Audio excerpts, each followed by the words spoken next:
Buenos días. ¿Ahí me escuchan bien? Sí. Pero no me dejaron nada.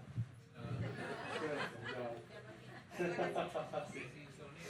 Bueno, quiero comenzar con esta reflexión contando una anécdota que posiblemente ya he compartido con ustedes anteriormente. No recuerdo si fue una predicación en otro contexto, que puede ser un poco grotesca, puede ser desde cierto punto de vista repudiable. Les pido perdón de antemano si genero alguna sensación incómoda, pero creo que es importante para el ejercicio de la reflexión.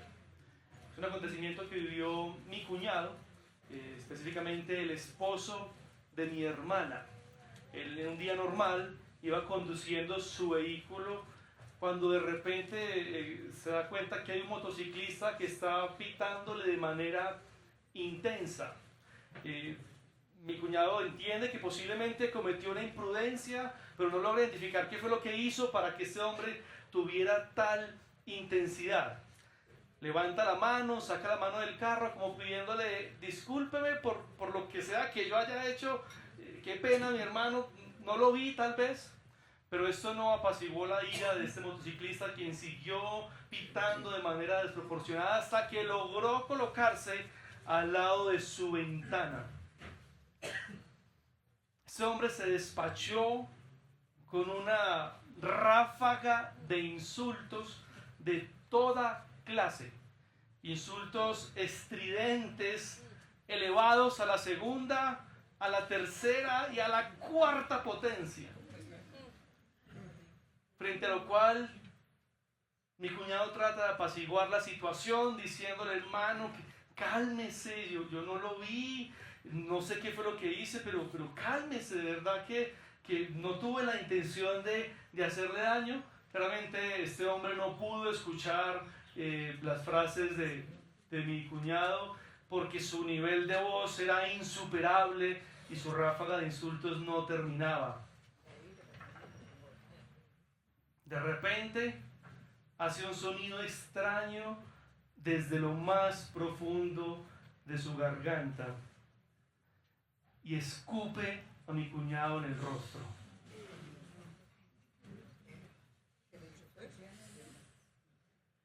Cada vez que cuento esto, literalmente la sangre empieza a subir de temperatura. Y le pregunté: ¿y usted qué hizo? Él respondió: subí la ventana, me limpié el rostro con el trapito del carro, detuve el carro y esperé que él se fuera. Usted es un ángel, le dije yo. Desde mi incapacidad reconocida de actuar en esa situación con semejante mansedumbre. ¿Por qué cuento esta historia? Porque lo que nos trae la serie de Romanos el día de hoy es justamente esa reflexión de cómo nosotros, como discípulos de Jesús, debemos responder la maldad. De cómo los discípulos de Jesús debemos enfrentar el mal. Pablo presenta a la iglesia de Roma que hasta este momento de la escritura de la carta había experimentado ya persecución de personas que lo menos que querían era escupirles en la cara. Era una persecución brutal, era una persecución por causa de su fe y les generaba diferentes consecuencias realmente lamentables. A ellos Pablo les presenta una plataforma ética a través de las cuales, palabras más, palabras menos, les dice: mire, así se tienen que defender. Así, de esta manera es que ustedes tienen que enfrentar el mal. Esto es lo que ustedes tienen que hacer cuando todos aquellos que quieren hacerles daño vengan a atacarlos. Dice Pablo: hermanos, les voy a presentar la estrategia de guerra que nosotros, los guerreros del Evangelio, vamos a usar contra todo aquel que se levante contra nosotros. Frente a todo aquel que arroje una palabra, un mal deseo o una lanza real en nuestra contra, esto es lo que nosotros, los hijos de Dios, debemos hacer. Y ahora justamente Estamos en tiempos de guerra. Es estremecedor lo que está sucediendo en el mundo hoy. Surge la pregunta, ¿cuándo es el día que el mal será vencido? ¿Cuándo es el día que esto se detiene? Sin embargo, aún está pasando demasiado lejos como para nosotros tener una conciencia real y tal vez sentirnos perseguidos. Y conservando claramente las diferencias que hay en la persecución a la cual se refiere el texto, a los romanos específicamente, si de alguna u otra manera cada uno de nosotros en la vida cotidiana, tarde o temprano, tendremos que esperar y enfrentar el mal. Tarde o temprano tendremos que tropezarnos con alguien que quiere hacernos daño, o alguien que nos ataca, o por lo tanto o por lo menos nos sentimos atacados. Y siendo más puntuales, tendremos que enfrentar justamente a esas personas que tal vez sin dolo o en otras ocasiones con total intención se levantan en nuestra contra. ¿Cómo responder a alguien que te ataca? A alguien que te injuria, a alguien que se burla de ti, a alguien que planea tu mal. Metafóricamente, ¿cómo responder a alguien que te escupe en la cara? Y hoy vamos a leer Romanos, capítulo 12, donde vamos a ver algo muy claro, y es cómo vencer el mal. Todo el planteamiento de Pablo en esta fracción de la carta, cómo vencer el mal. Y esto es lo que vamos a responder. Así que antes de entrar al texto, les pido que oremos, que el Señor prepare nuestro corazón para recibir justamente esta palabra y que prepare nuestra vida también para vivirla en nuestra cotidianidad. Señor, prepara nuestro corazón, prepara nuestra mente, Señor, para exponernos esta mañana frente a la palabra y para permitir que la palabra también exponga nuestras vidas, exponga lo más profundo que hay en nuestro corazón, en este mundo, en estas circunstancias donde abunda la maldad, donde definitivamente nadie sale ileso, aún de entre los suyos, Señor. Enséñanos esta mañana a enfrentar el mal, aun cuando reconocemos que el mal también habita en nuestro corazón. Que sea tu instrucción la que se escuche esta mañana y no la de quien sirve como instrumento para exponer. Lo pedimos en el nombre de Jesús. Amén. Amén. ¿Estás bien o estás desvelado? Yo no lo vi tomar. ¿De qué más tomar? Romanos 12, versículo 14 al 21. 12, 14 al 21, Pablo escribe de la siguiente manera. Dice así: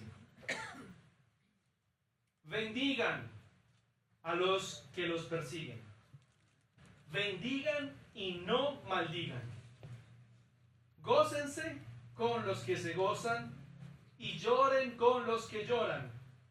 Tengan el mismo sentir unos con otros. No sean altivos en su pensar, sino condescendiendo con los humildes. No sean sabios en su propia opinión. Nunca paguen a nadie mal por mal. Respeten lo bueno delante de todos los hombres. Si es posible, en cuanto de ustedes dependa, estén en paz con todos los hombres. Amados, nunca tomen venganza a ustedes mismos, sino den lugar a la ira de Dios, porque escrito está: mía es la venganza, yo pagaré, dice el Señor. Pero si tu enemigo tiene hambre, dale de comer, y si tiene sed, dale de beber, porque haciendo esto, carbones encendidos amontonarás sobre su cabeza. No seas vencido por el mal, sino vence el mal con el bien. Cuando estudiaba este texto para exponerlo esta mañana, identificaba un gran desafío y oraba justamente al Señor que me diera estrategias para estar a la altura de este desafío, porque el desafío consiste en que estos textos son fácilmente aceptados por todos, fácilmente recordados por todos, y es difícil que esto sea novedoso para alguien y que alguien pueda decir, pues yo nunca había escuchado este consejo. No responder con la misma moneda, poner la otra mejilla, restringir palabras destructivas, no vengarse. ¿Quién estaría en contra de eso? El problema es que esas ideas se aceptan fácilmente en la mente, pero cuestan mucho en la vida real. Y más aún cuando estás en un contexto de persecución como el que está viviendo la iglesia en Roma, justamente. Por lo menos para ellos allá, en ese entonces, era difícil de digerir y difícil de vivir. Pablo, lo que nos estás diciendo es que hagamos una locura. Lo que nos estás diciendo, cualquier lector de Romanos, cualquier lector de la carta en Roma en ese momento, diría, es una locura, esto no tiene sentido. Es una barbarie, es un suicidio lo que nos estás pidiendo, Pablo. Para nosotros hoy no es tan difícil de digerir. Desearle el bien a quien te desea el mal, sí, es el camino correcto. Vengarse de vivir para hacerle daño a quien te hizo daño, pues no. ¿Cierto? Vengarse es malo, es un desgaste, no es el camino, diría cualquiera de nosotros.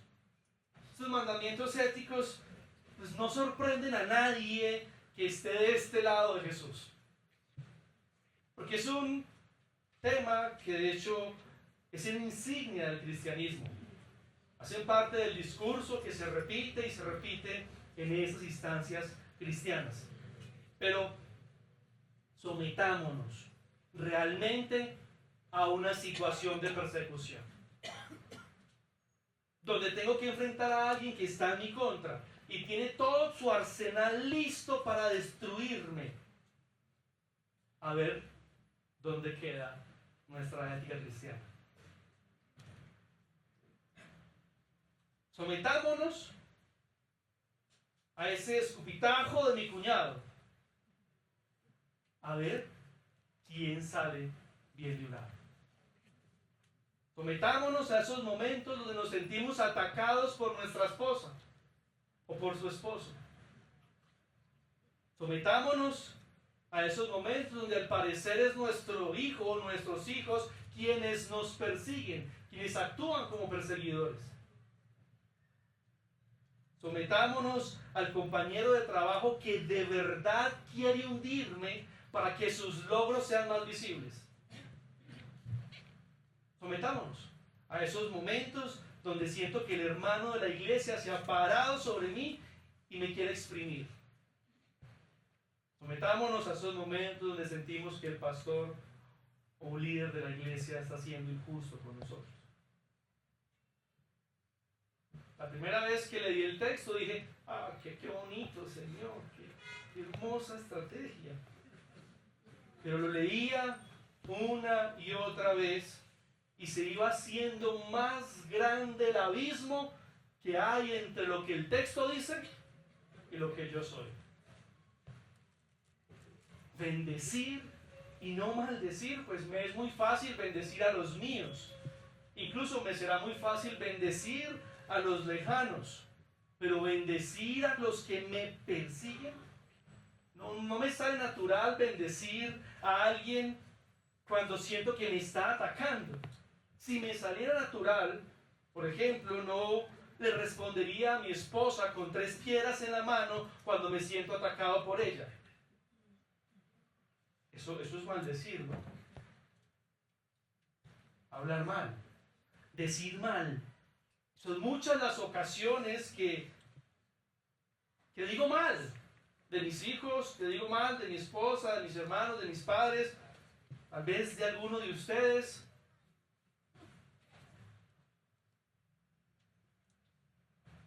Porque reducimos el maldecir a la expresión maldito seas.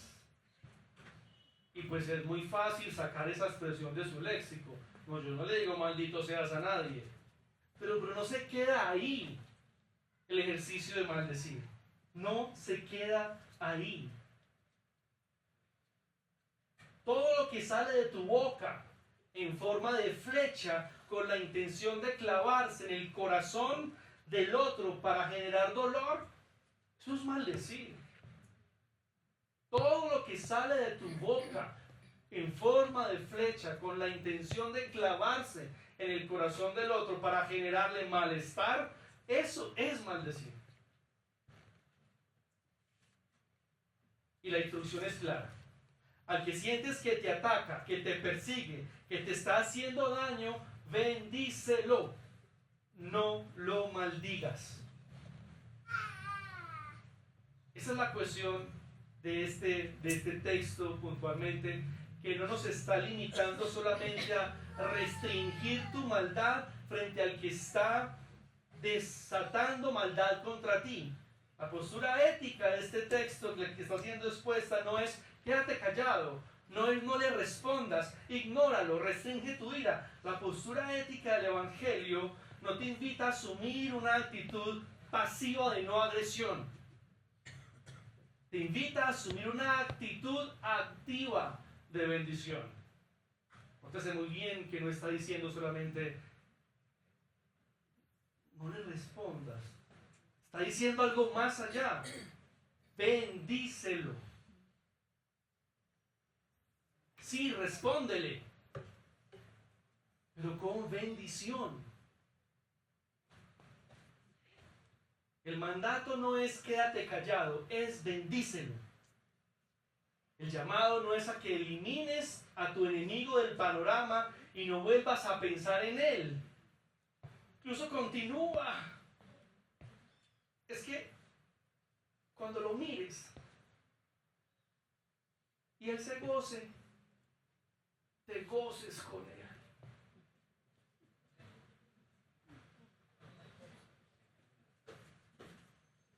Cuando tu enemigo llora, llora con él.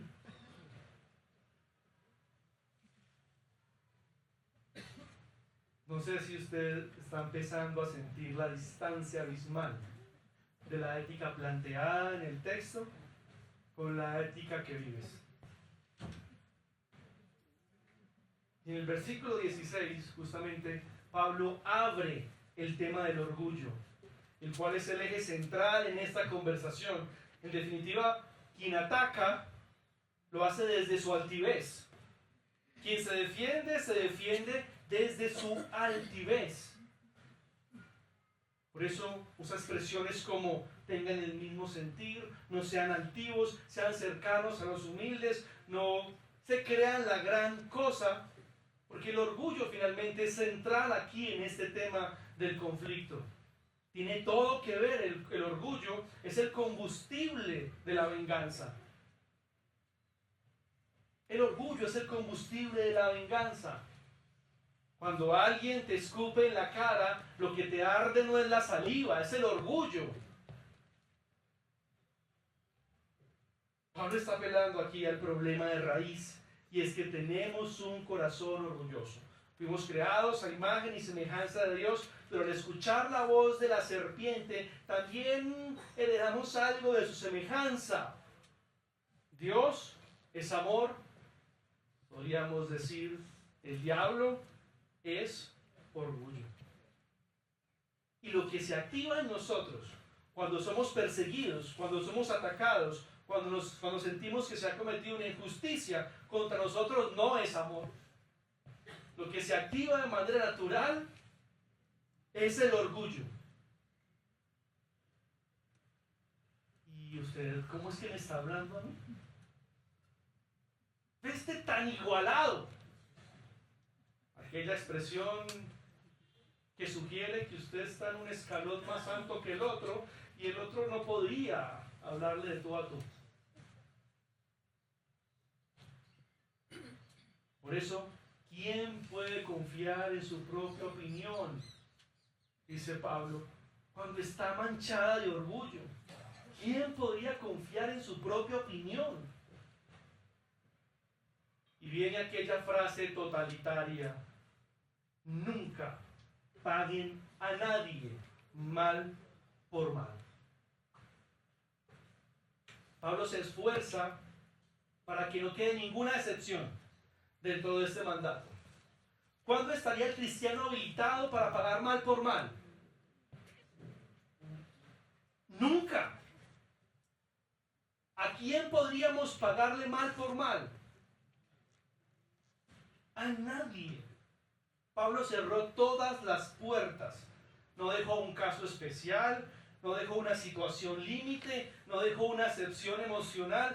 Nunca a nadie. Pablo está desarmando la lógica natural del corazón humano, porque el corazón humano cree que el mal se corrige con más mal.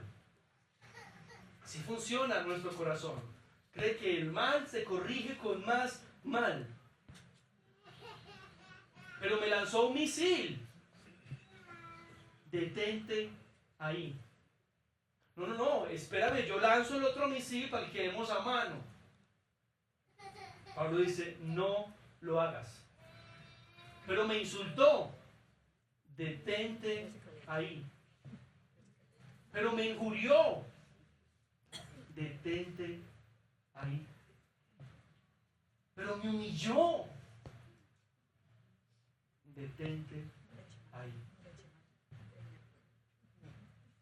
Pero me escupió en la cara. Detente ahí. Porque el mandato del Evangelio es nunca paguen a nadie mal por mal. El Evangelio nos ordena a detener la cadena del mal en nuestro corazón. El Evangelio nos ordena romper ese círculo del mal tras mal. Y esto es una total afrenta a la cultura del desquite en la cual vivimos. Expresiones como hágale lo mismo no son expresiones cristianas. Estamos acostumbrados, los seres humanos, a resolver nuestros conflictos con el desquite. Pero el desquite es justamente el que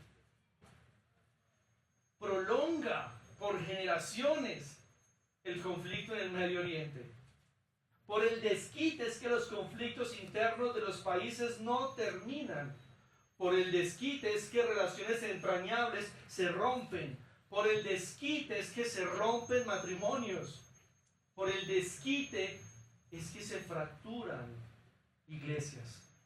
El desquite es una de las armas más letal del alma humana.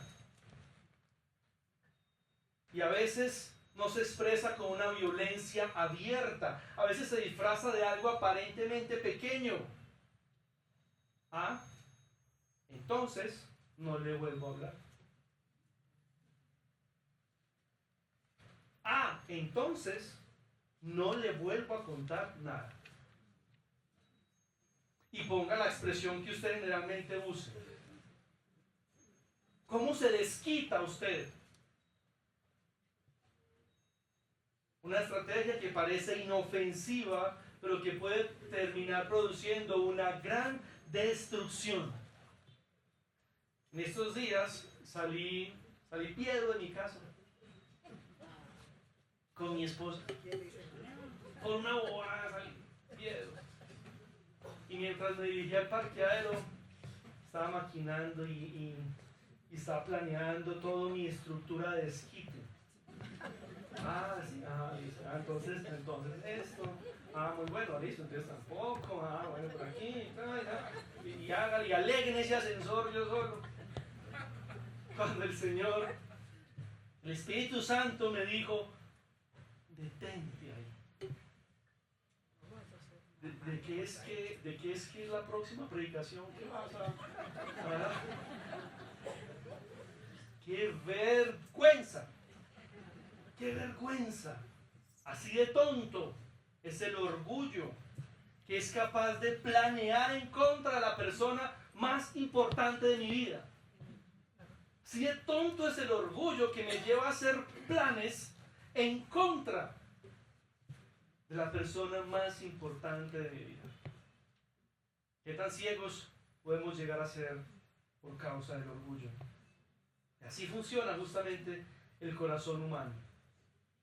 Alguien puede estar pensando en este momento, no, pero un momentico, Henry, usted está hablando de conflictos con la esposa, con los hijos, con los hermanos de la iglesia, pero es que yo he sido víctima de cosas muy graves. Yo he sido víctima de delitos. Y aquí vale la pena justamente aclarar algo muy importante. La persecución que se estaba experimentando en la iglesia a la que Pablo escribe no eran delitos civiles. Era una persecución por causa de su fe. Por lo tanto, este texto no puede usarse para decir que si alguien comete un delito contra ti, no puedes denunciarlo. No se puede afirmar tal cosa desde este texto. Si alguien comete un delito contra ti, esa persona debe someterse a la justicia que el Estado establece. De hecho, el próximo domingo vamos a hablar justamente de la autoridad que Dios ha delegado al Estado. Y tú estás en el derecho de denunciarlo, y eso no es desquite. Eso no es pagar mal por mal. Ah, cometes un delito contra mí, entonces te denuncio. Ah, mal por mal. No. Eso no es lo que está afirmando este texto. Eso es permitir que la justicia opere. Eso es usar justamente los estados y los caminos legales que tienes y que el Estado te ha provisto. Ahora bien, si en tu corazón aparece otro pensamiento, pero es que la justicia no sirve para nada, entonces me toca a mí hacer algo más. Hasta ahí el texto no te deja llegar. Porque Pablo dice, nunca a nadie. No dice, solo si la justicia no hace nada, entonces sí, pagas mal por mal. Tú estás en todo tu derecho de denunciar y de llegar hasta las últimas consecuencias legales, pero no más allá de eso. Cualquier acción por encima o por fuera es justamente lo que la ética del Evangelio en este momento nos está prohibiendo. Es verdad que el estándar ético que aquí se está presentando es muy alto, pero es que no puede ser para menos. Es justamente la ética de los hijos de Dios, de los embajadores del reino de los cielos aquí en la tierra. Por eso Pablo continúa ampliando y dice, respeten lo bueno delante de todos los hombres. Si es posible, en cuanto de ustedes dependa, estén en paz con todos los hombres. Y Tim Keller, en el libro Romanos para ti, comentando justamente este texto, dice que el cristiano debe vivir de tal forma que su conducta sea públicamente reconocida como buena, incluso por quienes no comparten su fe. Que la gente pueda decir, yo no soy cristiano, yo no comparto su fe, pero no puedo negar que su integridad es muy alta. Y no porque usted sea especial, y no porque usted sea moralmente acertado, sino porque las personas están viendo en su vida la obra del Espíritu Santo formando en usted la ética del Evangelio. Por nuestras propias fuerzas sería imposible una locura de estas. Pero el Espíritu Santo puede formar en nosotros justamente esta ética del Evangelio que nos lleva a actuar como nuestro corazón pecaminoso jamás actuaría. Que si alguien te persigue, que si alguien está en tu contra, que si alguien te ataca, que sea desde su propio corazón pecaminoso y tú no tengas nada que ver ahí. Que si alguien te ataca no sea porque tú lo atacaste primero. Que si alguien está en tu contra no sea por los misiles que tú has lanzado en el pasado. Que si alguien tiene un problema contigo, sea porque te pareces a su abuelo y odias a su abuelo. Tú no tienes nada que ver ahí, ¿cierto? En cuanto a ti esté, pues mantén en paz con los demás, pero no puedes controlar eso. Que si alguien te persigue, sea porque te pareces físicamente a su verdugo y está proyectando su ira en ti. Pero no sea que el problema que esa persona tiene contigo sea justamente porque tú lo has atacado. Si te has equivocado, en cuanto depende de ti, pide perdón y reconstruye puentes de paz y reconciliación. Si has fallado, si no has dado en el blanco, en cuanto depende de ti, tienes que remediar, tienes que restaurar. Yo sé que frente a esto nuestro orgullo grita no, no, no y no. ¿Cómo así? El otro no tuvo ningún problema en desatar toda su maldad para destruirme y entonces yo tengo que retener la mía para protegerlo. Es que no se trata de protegerlo a él. De alguna manera también se trata de protegerte a ti y proteger a los tuyos. ¿Acaso no te das cuenta que el misil que lanzas cae al otro lado, pero después vienen 3 más que caen en tu propio terreno? La cadena del mal nunca se detiene con más mal. Eso es una ley de la vida. El mal que lanzas se te devuelve multiplicado. El daño que procuras en el otro termina tocándote a ti y a los tuyos. Es lo que hemos visto a lo largo de la historia. La única manera de detener esta destrucción es que aparezca un discípulo de Jesús que vive en integridad y detenga la cadena, no respondiendo mal con mal. Y a eso estamos llamados los discípulos de Jesús. Los discípulos de Jesús estamos llamados a recibir el mal sin multiplicarlo. Como unos pararrayos, tal vez. Reciba, pero no multiplique. Pero aún hay algo más profundo. Porque ni siquiera el objetivo principal de este mandato es la autoprotección. Definitivamente el objetivo es la glorificación del nombre de Cristo.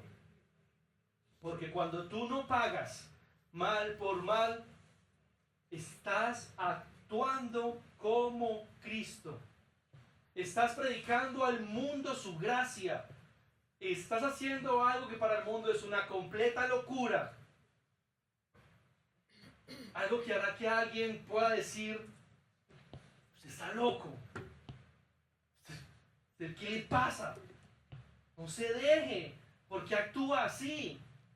Y entonces usted le pueda responder, hey, nos tomamos un café y me permite hablarle del Cristo que yo adoro. Actúo así porque Cristo actuó de esa manera. A Jesús no solo lo insultaron, a Jesús no solo lo injuriaron, también a Jesús lo escupieron en la cara. Mateo 26, 67 dice, entonces le escupieron en el rostro y le dieron puñetazos. A Jesús lo humillaron públicamente. Él tenía el poder del universo para responder, pero Jesús no lo hizo. Jesús fue el único ser humano que tuvo todo el derecho de devolver mal por mal y decidió no hacerlo. Si Jesús hubiera respondido como responde nuestro corazón, nosotros no tendríamos ninguna oportunidad. Ninguno de nosotros tal vez estaría aquí hoy escuchando la palabra. Por eso Pablo puede decir con tanta fuerza, nunca paguen a nadie mal por mal, porque el mal justamente cayó sobre Jesús y no lo devolvió. Lo recibió y ahí lo detuvo. Pablo no está levantando un tratado ético que se inventó, no está escribiendo palabras desde su sabiduría. Pablo está replicando las palabras de Jesús. Es fácil reconocer que esto es una réplica de lo que Jesús enseñó. Amen a sus enemigos, bendigan a los que los maldicen, hagan el bien a los que los aborrecen. Estaba estableciendo exactamente la misma ética que Jesús estaba planteando y que Jesús enseñó en su tiempo de predicación en la tierra. Y Pablo, de hecho, va vínculos más atrás y cita el Antiguo Testamento y dice: mía es la venganza, yo pagaré, dice el Señor, citando Deuteronomio 32-35. Y continúa: si tu enemigo tiene hambre, dale de comer, y si tiene sed, dale de beber, citando Proverbios 25, 21 al 22. Es algo que ya se les había predicado, es algo que ellos ya habían escuchado. Es la ética de toda la historia de salvación del Señor. Aquí nadie venga a dárselas de justiciero, dice Pablo. Porque cualquiera que se pone en ese lugar tiene rabo de paja. Y la gente que se levanta con banderas moralistas, teniendo rabo de paja, terminan haciendo el ridículo, ¿no es verdad? Como dijo Jesús: el que esté libre de pecado, que tire la primera piedra. Dejemos la venganza al Señor, porque cuando nosotros tomamos la justicia en nuestras propias manos, terminamos pareciéndonos demasiado a aquellos fariseos con las piedras en la mano. Yo pagaré, dice el Señor. Problema suyo. No se meta. Yo pagaré. ¿Sabe qué más bien si le pido? Bendígalo. Hágale el bien. Y el yo pagaré no significa que yo me compro unas crispetas y me siento en la sala a esperar la caída de ese desgraciado.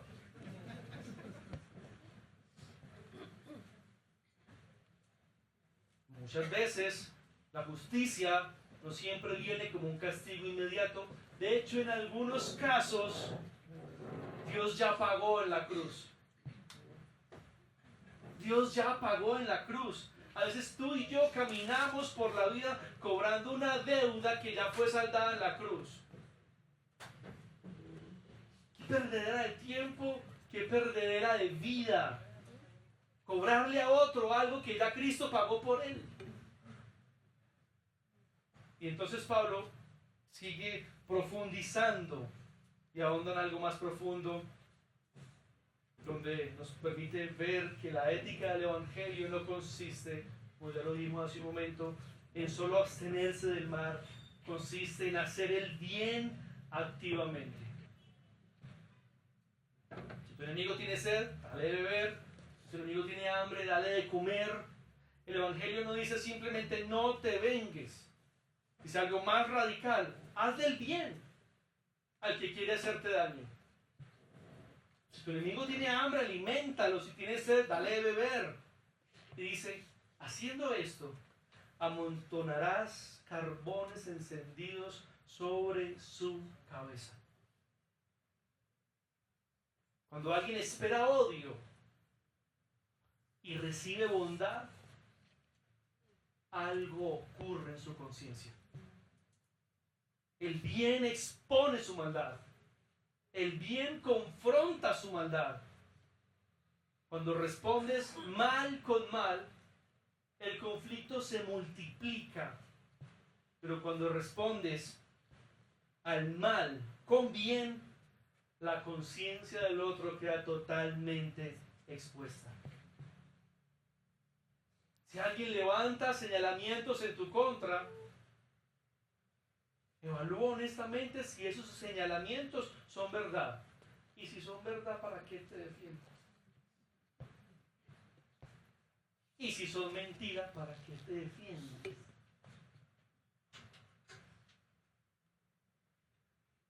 Si son verdad, cambia, arrepiéntete y corrige. Y alguien dirá: ¿por qué va a cambiar? ¿Para él le gustó a ese? No. Es para darle la gloria a Cristo.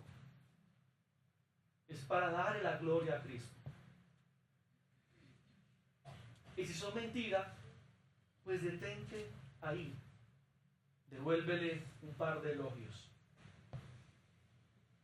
Invita a esa persona a almorzar, prepárale un mejor de tus postres, ten un detalle con él, busca reconocer sus virtudes. Y entonces vas a ver cómo la respuesta de la ética del Evangelio va a disminuir la intensidad con la que te atacan.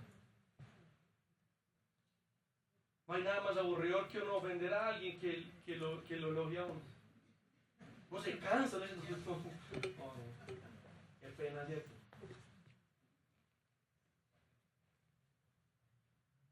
Le haces las cosas más difíciles. Hazle el trabajo más difícil a quien quiere hacerte daño. ¿Cómo? Haciéndole el bien. No hay nada más incómodo que eso, que uno hacerle daño a quien le está haciendo el bien. Hazle el trabajo más difícil. Porque es difícil atacar a alguien que te hace el bien.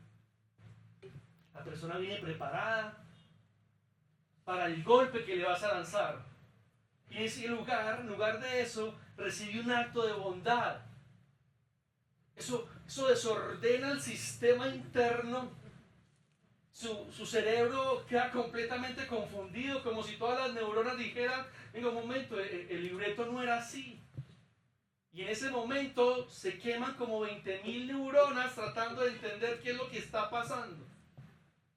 ¿Cómo es que este no me responde, sino que me bendice? Se le quema la neurona. El bien tiene el poder de confrontar el mal, justamente sin reproducirlo. Porque el mal se reproduce cuando respondemos con mal. Pero el mal comienza a morir cuando alguien decide responder con bien. Y entonces Pablo cierra esta sección que lo resume todo. No seas vencido por el mal, sino vence el mal con el bien. Pablo está diciendo algo muy serio aquí, porque cuando tú respondes el mal con mal, el mal ya te venció. El mal logró su cometido. Ya te infectaste. Cuando devuelves insulto por insulto, el mal ya te venció. Cuando devuelves humillación por humillación, el mal te venció. Cuando decides vengarte, el mal te venció. Pero cuando alguien te ataca, cuando alguien te hiere, cuando alguien te humilla y decides responder con bien, entonces algo extraordinario ocurre. El mal comienza a detenerse y Cristo es glorificado. Cuando pagamos bien el mal que recibimos, el mal se detiene y Cristo es glorificado. Porque el mal necesita que alguien lo devuelva para seguir avanzando. Pero cuando un discípulo de Cristo decide responder con bien, la cadena se rompe. Y en ese momento el mundo puede ver la cruz y esa termina siendo la única forma de vencer al mal. ¿Cuándo lo vamos a entender? Afuera y adentro de la iglesia. Paga bien el mal que te hace. Invito para que incline su rostro, podamos responder a la palabra en oración.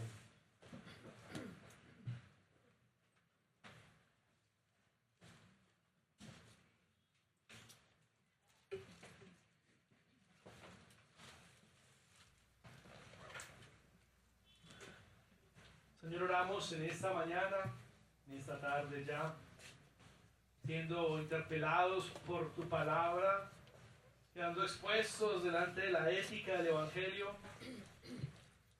Reconocemos, Señor, aquí profundamente que necesitamos de ti. Necesitamos ser más como tú. Necesitamos de la influencia constante del Espíritu Santo en nosotros. Necesitamos de tu gobierno, que tú gobiernes en nuestra mente, que tú gobiernes en nuestras vidas. Definitivamente, para vivir de esta manera necesitamos que tú seas el que gobierna. Reconocemos nuestra incapacidad natural de actuar de esta manera, pero te damos gracias porque nos has sellado con tu Espíritu, que nos da la posibilidad de hacer algo que solo se puede lograr por tu gracia. Te pido en el nombre de Jesús que a quienes estamos aquí presentes tú nos puedas usar como guerreros del mal. Haz de nosotros, Señor, guerreros del mal, que detiene la maldad de este mundo, que detiene la maldad de los corazones con la locura de tu gracia, con la locura de tu bondad.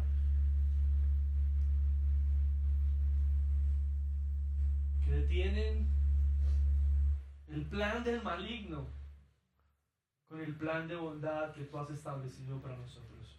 Úsanos, Señor, para responder bien el mal que nos hacen.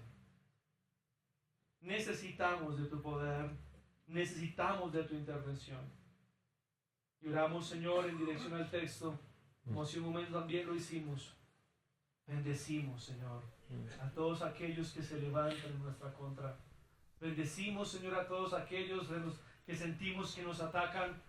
Bendecimos a todos aquellos, Señor, que han injuriado, que han calumniado nuestro nombre. Los bendecimos, pero desde el corazón, no de dientes para afuera. Y Señor, y sigue hablando a lo más interno de nosotros para que corrijas nuestro caminar. Que tu palabra esta semana corrija nuestro caminar. Que tu palabra esta semana detenga planes de desquite.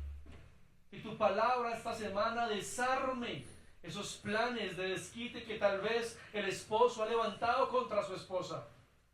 Que esta semana se derrumben, Señor, esos planes de desquite en contra del jefe o el compañero de trabajo. Señor, desármanos con tu palabra para que lo que teníamos planeado como desquite no se ejecute, sino que se ejecute tu plan y tu bondad. Entonces transforma el desquite, Señor, que hemos planeado en la bondad que has depositado en nosotros.